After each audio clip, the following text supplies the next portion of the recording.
Naruto anime में सबसे ज्यादा ताकत किसके पास थी? ये सवाल बहुत आसान है। मादरा, हाशिरामा, कागुया और ऐसे बहुत सारे हैं। लेकिन आज सवाल ये नहीं है, सवाल है सबसे ज्यादा बैटल आईक्यू किसका था। और अगर आपको लगता है कि इसका जवाब भी मादरा या हाशिरामा है तो आप गलत हो, क्योंकि जिनके पास गॉड लेवल की पावर्स हो उन्हें हर बार दिमाग लगाने की जरूरत नहीं होती। वेल, आज हम बात करेंगे उन निंजास के बारे में जिनका बैटल आईक्यू पूरे नारुतो वर्स में सबसे ज्यादा था, जिसमें सबसे पहले आता है Minato Namikaze, the yellow flash. Minato के पास ना तो इन्फिनाइट चाक्रा था और ना ही डिस्ट्रक्टेबल बॉडी, फिर भी उसने थर्ड ग्रेट निंजा वॉर को एक तरफा बना दिया था। सोचो, वो इंसान जिसने कुरामा को हैंडल किया, ओबिटो को तोड़ा और ट्रूथ सीकिंग ऑर्ब्स तक को गाय के सामने से टेलीपोर्ट कर दिया। और सबसे खतरनाक बात, कामुई जैसी टेक्निक मिनाटो ने सिर्फ एक बार देख के समझ ली और तुरंत उसका काउंटर भी बना लिया। यही नहीं, उसके होकागे रहते हुए लीव विलेज पर कोई हमला करने के बारे में सोच भी नहीं सकता था। ये होती है असली बैटल आईक्यू। फिर आता है इताची उचिया, द साइलेंट मास्टरमाइंड। अब देखो, ये तो मानना पड़ेगा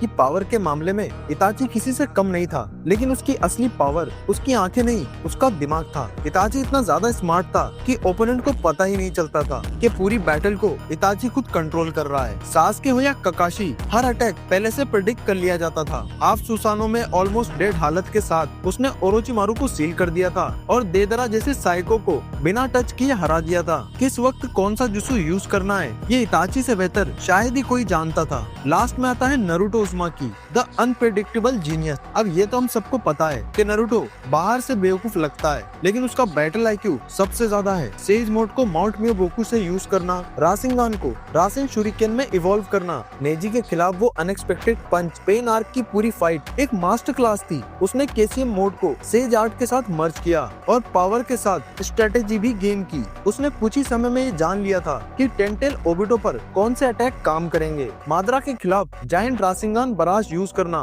कुरामा को भी सेज मोड एक्सेस करवाकर बैटल में यूज करना, ये कोई छोटी बात नहीं है। इसे क्रिएटिविटी कहते हैं और इस लेवल की क्रिएटिविटी शायद ही कोई नारुतो में कर सकता है। और सबसे बड़ी बात, जो इंसान कागुया के सामने सेक्सी जुत्सु यूज कर सकता है वो कुछ भी कर सकता है। वेल, आप इस बारे में क्या सोचते हो नीचे कमेंट करो, वीडियो को लाइक करो और एनजू टीवी को सब्सक्राइब करो।